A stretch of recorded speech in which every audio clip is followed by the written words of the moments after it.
Hello students. MPPSC का एक most awaited notification जो है Madhya Pradesh assistant professor examination के लिए वो आ चुका है। नोटिफिकेशन में जो मेन बातें हैं कि सर क्या एलिजिबिलिटी है, क्या एज है, एग्जाम जो है वो डेट क्या है, फॉर्म भरने की डेट क्या है, इस बार क्या ऐसे बदलाव हुए हैं, कुछ मेन मेन बातों को लेकर जो है वो सबसे पहले जिक्र करते हैं, बातचीत करते हैं। इंग्लिश अपना सिलेबस है, इंग्लिश अपना सब्जेक्ट है और इंग्लिश के साथ में हम लोग जो है वो आगे बढ़ेंगे। और इस सब्जेक्ट में कितनी पोस्ट आई है या कैसे इसकी तैयारी होगी, कैसे एक पहाड़ जैसा सिलेबस जो है वो हम लोग कवर करेंगे, ये सारी बातें जरूरी है। यानी यहां बातचीत सिर्फ जो है वो नोटिफिकेशन की नहीं होगी, यहां बातचीत होगी असिस्टेंट प्रोफेसर बनने की। नोटिफिकेशन पढ़ने से हम असिस्टेंट प्रोफेसर नहीं बन जाएंगे। नोटिफिकेशन तो बहुत छोटी चीज है, उसके बाद की जो प्रोसेस है पूरे 6 महीने की, वो हमारे लिए जरूरी होगी। तो आ जाओ फटाफट से शुरुआत करते हैं इस नोटिफिकेशन के मेन मुद्दों को लेकर। एमपीपीएससी ने एक जो है वो कैलेंडर जारी किया था जिसमें उन्होंने कहा था कि वो जुलाई और अगस्त की कुछ जो है वो डेट्स को लेकर उन्होंने अश्योर किया था कि भाई इनके बीच में हम एग्जाम करवा लेंगे असिस्टेंट प्रोफेसर का। बात पे खरे उतरे हैं और उन्होंने नोटिफिकेशन जारी कर दिया है कुछ इस प्रकार का। अगर नोटिफिकेशन की बात करें, मध्य प्रदेश लोक सेवा आयोग जो है वो कहता है कि एमपी सेट एग्जामिनेशन, इंग्लिश की मैं फिलहाल बात कर रहा हूं, बाकी स्टूडेंट्स जो है वो अपने अपने बिहाफ पे और देख लीजिएगा। इंग्लिश के लिए आप कब से कब तक जो है वो फॉर्म फिल कर पाएंगे, कब एग्जाम होगी, सारी बातें आपको बता देता हूं। सबसे पहले 12 जुलाई 2026 को हमारी होगी एग्जाम डेट। यानी एग्जाम जो है वो कब होनी है इंग्लिश एमपी असिस्टेंट प्रोफेसर की, वो होगी 12 जुलाई 2026 को। 12 जुलाई 2026 को क्या होगी, एग्जाम होगी। फॉर्म कब से शुरू होंगे और कब उसकी अंतिम तिथि है, तो फॉर्म भरने की लास्ट डेट है 26/3/2026। 26/3/2026 लास्ट डेट है नॉर्मल फॉर्मेशन के साथ में।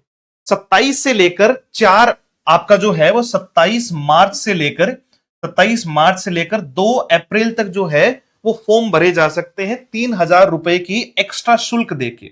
और अगर आपने 2 अप्रैल से भी ज्यादा टाइम लगा दिया, फिर आप भूल गए, तो फिर आपको 25,000 रुपए फीस देनी होगी। विलंब चार्ज यानी विलंब शुल्क जो है वो आपको देना होगा।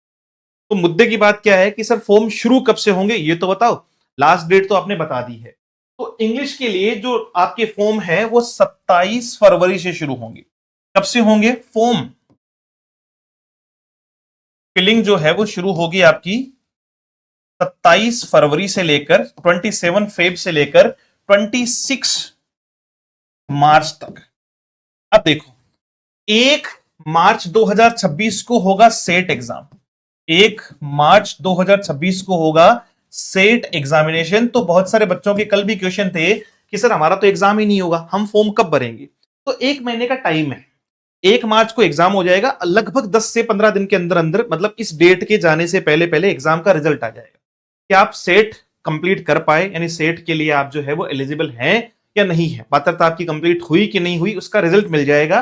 और 26 से पहले पहले आप फॉर्म भर पाएंगे। तो इसके लिए तो आप अश्योर रहें, सेट का रिजल्ट लगभग अगर 1 को एग्जाम होती है तो अगले 5 से 10 दिन में, यानी 10 मार्च तक जो है वो रिजल्ट मिल जाएगा। और फॉर्म भरने की डेट है 26 मार्च, यानी आपको आराम से टाइम मिल जाएगा फॉर्म भरने का। डन। तो फॉर्म कब से शुरू होंगे, 27 फरवरी से शुरू होंगे। एमपी सेट होगा 1 मार्च 2025 को और इसके रिजल्ट के बारे में 26 मार्च तक हम इसको भरेंगे। और इसका एग्जाम होगा 12 जुलाई 2026 को, ये इंग्लिश वालों के लिए। यहां तक की बातचीत समझ में आ गई। अब आपको अगर एग्जाम देनी है, अब अगर आपको एग्जाम देनी है तो सारी चीजें पता होनी चाहिए कि सर फॉर्म की फीस क्या है, क्या मेरी क्वालिफिकेशन होनी चाहिए, क्या मेरी एज होनी चाहिए। तो एक एक चीजें फटाफट से तैयार करो। अगर आप जो है वो अनुसूचित जाति, जनजाति, अन्य पिछड़ा वर्ग या आर्थिक रूप से जो है वो कमजोर, मतलब ओबीसी, एससी, एसटी, ओबीसी या आपका ईडब्ल्यूएस से अगर आप हैं तो आपको फीस देनी है मात्र 250 रुपए। और आपको बाकी यूआर कैटेगरी वाले जो है वो लोगों को फीस देनी होगी 500 रुपए। अगर आपने 26 से लेकर यानी 27 से लेकर जो है वो 2 तारीख तक फॉर्म भरा, 2 अप्रैल तक फॉर्म भरा, तो आप 3,000 रुपए विलंब शुल्क होगा। और उसके बाद आप जो है वो 25,000 रुपए आपको विलंब चार्ज देना होगा। तो पहले पहले भर देंगे हम, तो 26 से पहले भर देंगे भाई। 250 में और 500 रुपए में हमें फॉर्म भर देना है। ये डेट्स आपको दे दी गई है कि भाई इसके अतिरिक्त क्या चार्ज रहेगा। और त्रुटि सुधार के लिए 50 रुपए प्रति त्रुटि जो है वो उसमें सुधार हो जाएगा। शैक्षणिक अर्हता क्या है, आप किसी भी जो है वो सब्जेक्ट से आपने मास्टर्स किया हो, किसी भी सब्जेक्ट से आपने मास्टर्स किया हो, जो आपका असिस्टेंट प्रोफेसर में सब्जेक्ट आते हैं, तो मास्टर्स यानी पीजी आपको चाहिए। कितने अंकों के साथ? 55% अंकों के साथ स्नातकोत्तर आपने मास्टर की उपाधि जो है वो प्राप्त की हो, अथवा जहां कहीं भी ग्रेड प्रणाली लागू हो वहां ग्रेड स्केल में समतुल्य ग्रेड हो, मतलब मास्टर्स चाहिए 55% के साथ।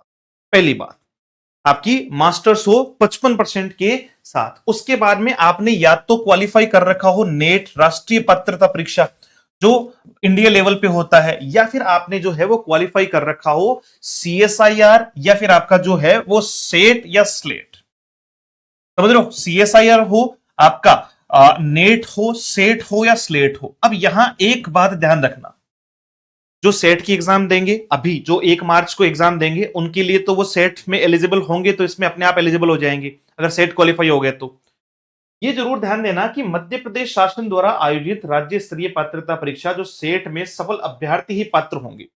यानी बाकी अगर आप मान लीजिए किसी दूसरे राज्य के हैं, जैसे राजस्थान का कोई व्यक्ति है और राजस्थान की जो है वो सेट उन्होंने क्वालिफाई कर रखी है, या राजस्थान की जो है वो स्लेट एग्जाम उन्होंने क्वालिफाई कर रखा है, अब वो एमपी में असिस्टेंट प्रोफेसर में एग्जाम देना चाहते हैं तो नहीं दे पाएंगे। या तो मैं राजस्थान से हूं, अगर मैं नेट क्वालिफाइड हूं तो मैं एमपी असिस्टेंट प्रोफेसर के लिए क्वालिफाइड हूं, मैं यूआर में काउंट हो जाऊंगा। समझ रहे हो? मैं दे सकता हूं। लेकिन आप सेट और आप स्लेट के बेसिस पे, अगर किसी दूसरे राज्य का आपने सेट या स्लेट ले रखा है, तो उसके बेसिस पे एमपी असिस्टेंट प्रोफेसर का एग्जाम आप नहीं दे सकते। बाहर से हो तो नेट क्वालिफाइड चाहिए, और अगर आप एमपी के हो तो नेट भी चल जाएगा, सीएसआईआर भी चल जाएगा, और आपका जो है वो सेट या स्लेट भी चल जाएगा। ये आपकी हो गई शैक्षणिक योग्यता। उसके बाद में पद, जैसा सभी को पता है कि मध्य प्रदेश शासन उच्च शिक्षा विभाग में राजपत्रित जो है वो द्वितीय श्रेणी का पद है, गेजेटेड है साहब, स्थायी है आपका। ऐसा नहीं है कि आपको कुछ टाइम के लिए रखा जाएगा। 57,700 रुपए जो है वो 10वें लेवल का अकादमिक स्तर है, मतलब 10वें लेवल का पे ग्रेड जो है वो दिया गया है। इसके बाद में इसके जो भी भत्ते हैं वो जोड़ दिए जाएंगे। ये बेसिक पे हो गया। कर्तव्य है शैक्षणिक कार्य करना है, और सहायक प्राध्यापक अंग्रेजी यानी असिस्टेंट प्रोफेसर का पोस्ट आपको दी गई। टोटल पोस्ट इस बार थोड़ी सी कम नजर आ रही है, लेकिन हमें तो एक पोस्ट से मतलब है। पिछली बार पोस्ट थी 96, पिछली बार पोस्ट थी 96 ओवरऑल पोस्ट, और इस बार जो पोस्ट है वो टोटल पोस्ट है 56 यानी 56 पोस्ट है। इसमें से UR, SC, ST, OBC, EWS यानी टोटल आपकी 56 पोस्ट है। अलग अलग पोस्ट आप देख सकते हो, 15, 9, 11, आपका जो है वो 15 और 6, कुछ इस प्रकार से। तो पोस्ट का ध्यान रखना, 56 पोस्ट है। उसके बाद में चलते हैं अपन कहां पे, आयु सीमा। Minimum 21, maximum 40। फिर अगर आप किससे हो, अगर आप ओबीसी से, एससी एसटी से, या फिर भूतपूर्व सैनिक हो, तो 5 साल का आपको एज रिलैक्सेशन मिल जाएगा। यानी 45 वर्ष की उम्र तक अगर आप एससी एसटी या ओबीसी से बिलोंग करते हैं तो असिस्टेंट प्रोफेसर दे सकते हैं। मिनिमम आपकी उम्र 21 होनी चाहिए, और मैक्सिमम आप जो है वो 40 होने चाहिए, और 40 में फिर 5 और जुड़ जाएंगे। आयु कहां से गणना करनी है आपको, 1/1/2026 से गणना करनी है, कि अगर आप 1/1/2026 को या तो हो जाओ 21 के, या फिर आपका जो है वो हाईएस्ट हो जाओ 40 के। डन। उसके बाद में आपको जो है वो क्या मिल जाएगा, एज रिलैक्सेशन भी मिल जाएगा। आवेदन की अंतिम तिथि 26/3/2026 है। अगर मान लीजिए किसी की जो है वो क्वालिफिकेशन कंप्लीट नहीं हुई है, या उसका रिजल्ट नहीं आया है, जो भी है, तो आपका 26/3/2026 तक क्या आ जाना चाहिए, कंप्लीट जो है वो एज या क्वालिफिकेशन पूरी हो जानी चाहिए। ठीक है। आवेदन करने की अंतिम तिथि के बाद किसी भी तिथि को उक्त अर्हताएं अर्जित करने वाले अभ्यर्थी विज्ञप्ति पदों पर विचारित होने की पात्रता नहीं रखेंगे। अगर आपने फॉर्म की लास्ट डेट से पहले पहले आपकी एलिजिबिलिटी कंप्लीट हो चुकी है तो आप योग्य हैं, अदरवाइज नहीं है। फिर बात आती है शासन द्वारा पदों की संख्या का पुनरीक्षण करने पर इस पद में संख्या में जो है वो हम घटा या बढ़ा सकते हैं। जनरली हो सकता है पद इसमें बढ़ भी जाए। फिर चयनित जो है वो अभ्यर्थियों की नियुक्ति 2 साल के लिए प्रोबेशन पीरियड में होगी, फिर उनको फिक्सेशन में ले लिया जाएगा। और आपका अगर मान लो कि महिलाओं की सीट जो है वो खाली रह गई है, जैसे एससी में महिलाओं की सीट खाली रह गई है, तो एससी के पुरुष से उसको जो है वो भर दिया जाएगा। और एससी में मान लीजिए महिलाएं भी नहीं रही, पुरुष भी नहीं रहे, तो फिर वो किस में आएगा, यूआर में जो है वो काउंट हो जाएगा। उस तरीके से जो है वो जनरली उसी प्रवर्ग के पुरुष उम्मीदवार से उसको भर दिया जाएगा। फिर आपकी आती है आयु सीमा, जो मैं आपको बता चुका हूं कि 5 साल की छूट मिल जाएगी अगर आप एससी, एसटी, ओबीसी, दिव्यांगजन, या फिर किसी शासकीय निगम, मंडल, स्वशासी संस्था में कर्मचारी, नगर सैनिक, महिलाओं, या आपका जो महिलाओं को भी है, भैया ध्यान रखना, महिलाओं को भी जो है वो 5 साल का रिलैक्सेशन है। उसके बाद में कि सर एग्जाम कैसे होगी, तो एग्जाम होगी ऑफलाइन, ओएमआर बेस्ड होगी, यानी आपको तो क्या करना है, वो गोले करने हैं, मतलब ओएमआर भरनी है आपको, और ऑफलाइन एग्जाम होगी, ठीक है।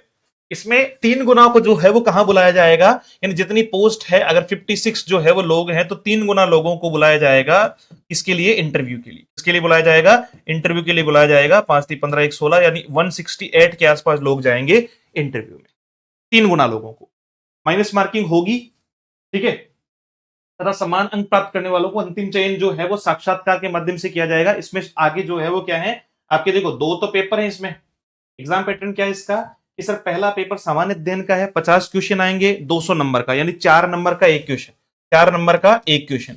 फिर सब्जेक्ट स्पेसिफिक आएंगे 150 क्वेश्चन, 4 नंबर के, यानी 600 नंबर का, तो 800 तो ये हो गए। 100 नंबर का होगा इंटरव्यू, टोटल आता है 900 नंबर में से। टोटल जो है वो रिजल्ट कितने में से आता है, 900 नंबर में से। डन। तो जब आप ये जोड़ लेंगे, इसके बाद में जो है वो 3 गुना लोगों को इसके आधार पर इंटरव्यू में भेजा जाएगा। फिर जिनके टोटल नंबर होंगे उनसे एक फाइनल मेरिट लिस्ट जो है वो जारी कर दी जाएगी। इसके बाद में जो है वो बढ़ते हैं थोड़ा सा और आगे, तो यहां तक की सारी जानकारी अपन ले चुके हैं, लगभग एज का भी अपन को आइडिया हो गया है, सारी चीजों का जो है वो आइडिया हो चुका है। ऋणात्मक जो है वो अंकन किया जाएगा, ये मैं आपको पहले ही बता चुका हूं कि इस बार माइनस मार्किंग है, इस बार माइनस मार्किंग। तो ये सब कुछ आपको लगभग जो है वो चीजें पता चल गई होगी, किसके लिए, नोटिफिकेशन या योग्यता से रिलेटेड। अब तैयारी भी तो करनी है, नोटिफिकेशन से काम थोड़ी चलेगा। तो दोनों आपको पढ़ना है। इसमें जीके का पार्ट भी है, जिसमें मध्य प्रदेश का जो है वो इतिहास है, भूगोल है, ये सारी चीजें उसमें शामिल की गई है। समसामयिक घटनाएं यानी करंट अफेयर्स भी उसमें जो है वो रखा गया है। और फिर आता है आपका सब्जेक्ट स्पेसिफिक। बाकी तो फर्स्ट पेपर तो सबके कॉमन होगा, सेकंड पेपर जो होगा वो सबके अलग अलग होगा, विषयवार जो है वो परीक्षा होगी। तो विषयवार परीक्षा होगी, उसके लिए इंग्लिश की अगर आप बात करें तो ये एक बड़ा सा सिलेबस आपको दिखाई पड़ेगा, जिसमें आपको 10 यूनिट में सिलेबस दिया हुआ है। भाई साहब कम से कम जो है वो आपको 6 महीने बहुत बढ़िया तरीके से चाहिए इसकी तैयारी करने के लिए। मैं कह रहा हूं कल से, मतलब नहीं आज से ही तैयारी शुरू करोगे तो आप 6 महीने में इसकी प्रैक्टिस प्लस जो है वो क्या कर पाओगे, अगर आप पहले से एलिजिबल हैं, अगर आप सेट क्वालिफाइड हैं, अगर आप यूजीसी नेट क्वालिफाइड हैं, तो अभी से लग जाओ।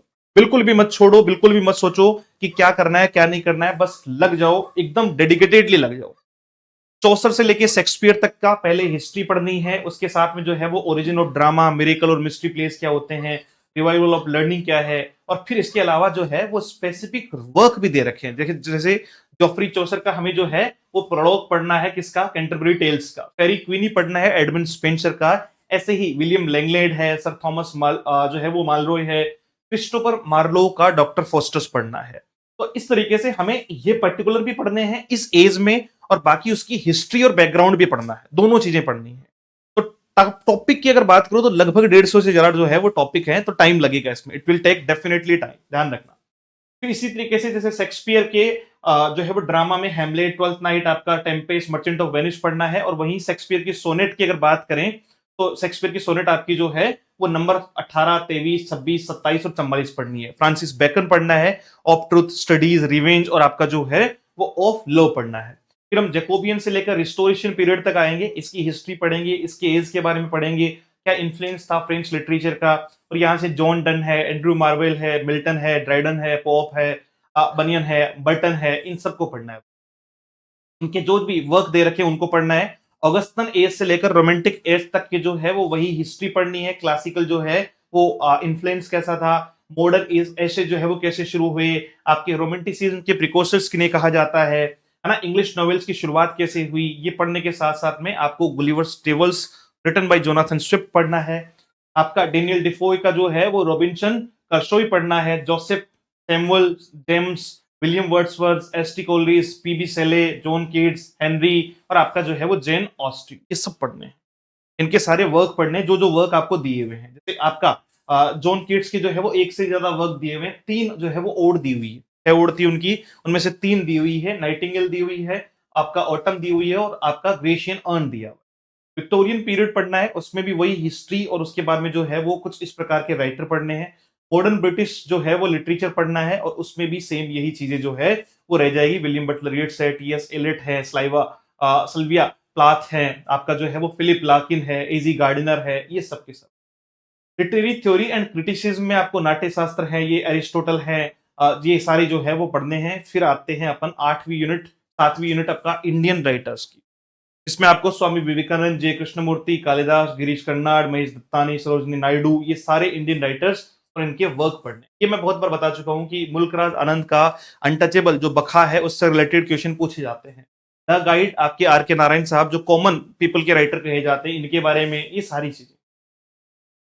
फिर अमेरिकन और अदर जो है वो नॉन ब्रिटिश इंग्लिश लिटरेचर पढ़ना है, जिसमें ये सारे राइटर और उनके वर्क पढ़ने हैं। और फिर नंबर आता है हिस्ट्री ऑफ इंग्लिश लैंग्वेज और इंग्लिश जो है वो टीचिंग की, जिसमें आपको क्या पढ़ना है, इंग्लिश हिस्ट्री पढ़नी है, इंग्लिश लैंग्वेज टीचिंग की हिस्ट्री पढ़नी है, साथ साथ में आपको जो है वो पेडागोजी वाला पार्ट पढ़ना है।